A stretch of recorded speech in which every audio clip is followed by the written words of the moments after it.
Hello students, I Sushma Kataria from Suru School Bhiwadi, and today in this video we will discuss about the 12th class 3rd chapter Deep Water, and we are doing the important question in this chapter which usually asked in your exams. So first question is, how did Douglas' experience at YMCA pool affect him and how did he overcome his fear of water? So in this question the examiner want to ask he just want to ask the misadventure happened with him in YMCA pool which affect a lot on his life, and because of that misadventure he was grabbed by a phobia of water. So the question is, in this portion you have to discuss about the misadventure happened with him in the YMCA pool. What happened over there? A big bully boy found Douglas alone in the pool and picked him up and tossed him into the deep water. Douglas thrown into the bottom of the pool feared and he would be drawn. मतलब जब उसको फेंका गया उसको ये पता लग गया, उसको ये लगा कि मैं बिल्कुल डूब जाऊंगा and I'm not able to overcome over the surface of the water. So this ये जो मिस एडवेंचर उसके साथ हुआ था caused Douglas a lot of trouble and agony that developed an aversion of water as he experienced the series of fears and emotion. कैसे वो कौन सी series और fears of emotions थे? जैसे जैसे ही वो उसको थ्रो किया गया उसके दोबारा से वो जो 3 साल का था जब उस टाइम पे वो एक फियर उसके माइंड में एंटर किया था that water can kill him.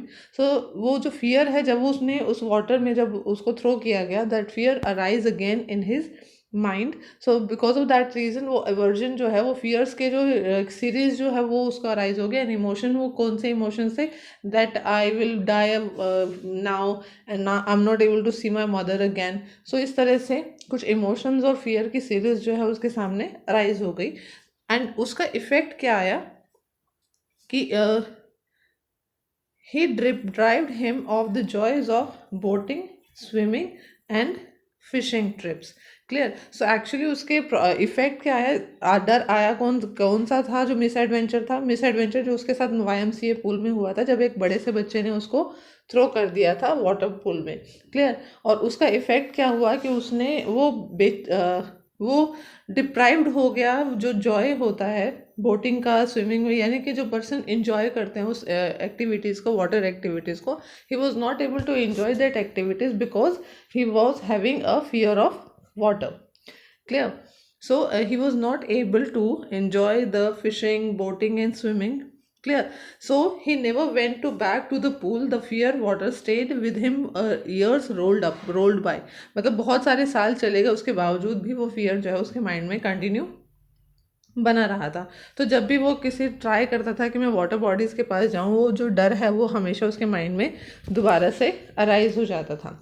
Okay. सो एक दिन वो जो बोटिंग करने का जो इन्जॉयमेंट है, वो जो फियर है वो उन सब एक्टिविटीज़ को, उन सब इन्जॉयमेंट्स को र्यून कर रहा था. सो उसने डिसाइड किया कि मैं अपने इस फियर को से अपने आप को फ्री करूँगा. So what he did, he employed an instructor, professional assistant to overcome his fear of water to teach him how to swim. Clear. So उसने क्या किया कि उसने एक इंस्ट्रक्टर को हायर किया जिससे कि वो सीख सके कि स्विमिंग कैसे करनी है. और हफ्ते में 5 दिन 5 day in a week for 1 hour वो प्रैक्टिस करते थे. Clear.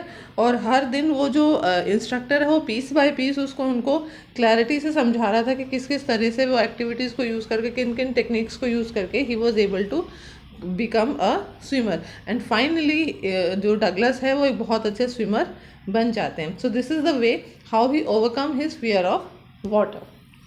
So the next question is, the story Deep Water made you realize that with the determination and perseverance one can accomplish the impossible. Write a paragraph. Okay. So actually basically portion क्या दिखाया गया है, the poet actually want to say that your positive nature, okay, your positive nature somewhere highlight the ability in you that you are able to overcome from that conditions, from that bad conditions, from some problems you have in your life. So the positive attitude, clear, and the determination, these are the two things by which you are able to overcome from the fear of every fear and every kind of phobia and every kind of bad conditions you have in your life. So जो Douglas है, Douglas was afraid of water in a very young age. His misadventure at YMCA pool further increased his water phobia. तो मतलब जब वो 3 साल का था उसी टाइम से वो डर उसके माइंड में आ गया था, और जब वो उसके साथ जो मिस एडवेंचर हुआ पूल में, उसने उस डर को और ज़्यादा ग्रैब्ड अप कर लिया. सो उसने कुछ ऐसी एक्टिविटी, जो वाटर एक्टिविटी, जो अदर उसके फ्रेंड्स और फैमिली जो इन्जॉय करती थी, he was not able to enjoy that things. तो कहीं ना कहीं उसको एक अधूरापन सा फील हो रहा था अपने लाइफ में, that I am not complete. Clear. आपकी लाइफ में कोई ना कोई अगर ऐसा कोई एलिमेंट होता है, तो एक चीज़ का डर या एक चीज़ का फॉबिया आप बोल सकते हो कि every person have some kind of things, but it is not necessary that it will live long till your life. Okay, but कैसे आप उस चीज़ को दूर दूर कर सकते हो? जब तक आप अपने माइंड में डिटर्मिनेशन नहीं कर सकते हो, नहीं, definitely I will overcome from this fear of water. And second thing, आपका जो पॉजिटिव एटीट्यूड है कि नहीं, what ever the condition is, आपके सामने कितने भी हर्डल्स आएँ, कितने भी प्रॉब्लम्स आएँ, you will definitely face every conditions and you will try to overcome from that fear. So यहाँ पे उसी चीज़ को दिखाया गया है कि finally he decided to had to overcome his fear. He could not do so seeking professionally help. तो उसने क्या किया, उसने एक इंस्ट्रक्टर को अपॉइंट किया. अगेन मतलब सिंपल उसको ये दिखाना है कि जो वो वाटर एक्टिविटी को इन्जॉय करना चाहता था, वाटर फोबिया को दूर करना चाहता था, उसने क्या किया, उसने वाटर को ही फेस किया. तो एक्चुअली जो राइटर का मेन एलिमेंट है, और आप ये कह सकते हो the theme of this chapter, वो यही है कि if you want to overcome from the bad conditions or the problems of your life, so what you have to do, you have to face it with the strong determination and positive attitude. So this is the thing which the writer wants to show in this in this question. Next question is, desire, determination and diligence leads to success. Explain the value of these qualities in the light of Douglas' experience in deep water. Desires, इच्छा, determination, strong attitude. So यहाँ पे ये जो again मतलब इच्छा कौन सी थी कि वो भी चाहता था कि वो वाटर एक्टिविटीज़ को एंजॉय करे, लेकिन because of the phobia he was not able to enjoy that. Determination, that means नहीं, चाहे कोई भी सिचुएशन आ जाए, मुझे अपने डर से मुक्ति पानी है, I have to overcome of it. So उसने हर ये दोनों चीज़ों को स्ट्रांगली अपने लाइफ में अडॉप्ट किया, and finally he was able to overcome his fear of water. Okay, so क्या दिखाया है, determination and perseverance is a combination of attribute and abilities that drives people to set goals for themselves and take the initiative to achieve these goals. Clear? Determination and perseverance. Okay, so Douglas were overcome to fear of water by the value of positive attitude and courage. Simple सी बात है, अपने डर को face करने के लिए you need lots of courage and confidence in you. So ये कैसे आएंगे, विद योर स्ट्रॉन्ग डिटर्मिनेशन. कुछ लोगों को अंधेरे से डर लगता है, कुछ लोगों को किसी ना किसी चीज़ से डर लगता है, तो आप उस चीज़ को जब तक फेस नहीं करोगे, आपको उस डर से आज़ादी मिल ही नहीं सकती. तो यही चीज़ उसे यहाँ पे बोल रहा है कि आप determination today leads to our success of tomorrow. Definitely आपका जो दृढ़, मान लीजिए हम कई बार आपके एग्जाम्स में आप कहते हो कि हाँ, वो कहते हैं नहीं, you should achieve good marks to have a better life ahead. So आप क्या करते हो कि आप उसमें अपने एक डिटर्मिनेशन के थ्रू आप एक गोल अचीव कर लेते हो कि हाँ, मुझे इतना और यहाँ तक पहुँचना है. तो आप कैसे पहुँचोगे, जब तक आप उसको डिटरमाइन नहीं करोगे, जब आप स्ट्रांगली अपने माइंड में सेट नहीं करोगे, नहीं, I have to do this. Clear? आपके डिटर्मिनेशन ही, आपका आज का जो डिटर्मिनेशन है, वो आपके फ्यूचर की सक्सेस को प्रेजेंट करता है.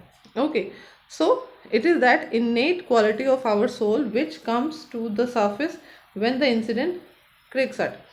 So it is the reflection of our value taught to there in the always admiration of heroes like William Douglas. Actually देखिए यहाँ पे इस चैप्टर में the writer what he wants to express it he express that what ever the condition is in his life, उसकी life में एक बहुत बड़े प्रॉब्लम थी। क्लियर, हो सकता था कि वो अपने उस प्रॉब्लम को, अपने उस फियर को वो छुपा भी सकता था लोगों से, but he declare that things in front of every one with the help of this story. Actually वो ये चाहता था कि जिस तरह से मैंने उस फियर को फेस करके अपनी प्रॉब्लम को ओवरकम किया है, इन अ सेम वे जो रीडर्स हैं जो मेरी स्टोरी को पढ़ेंगे, they definitely learn something from it and they are able to get rid from the fear of their lives and the problems of their life. Clear? So, however, it was deliberately planned and continuous effort that enabled Douglas to get over his fear. He was absolutely determined to get rid from his fear and was due to perseverance and resolutence that he emerged victorious. तो simple वही चीज़ है कि आपकी strong determination के through जो Douglas ने जिस तरह से जीत पाई थी, you are also able to achieve the success in your life and you are able to get rid from the problem and bad conditions of your life.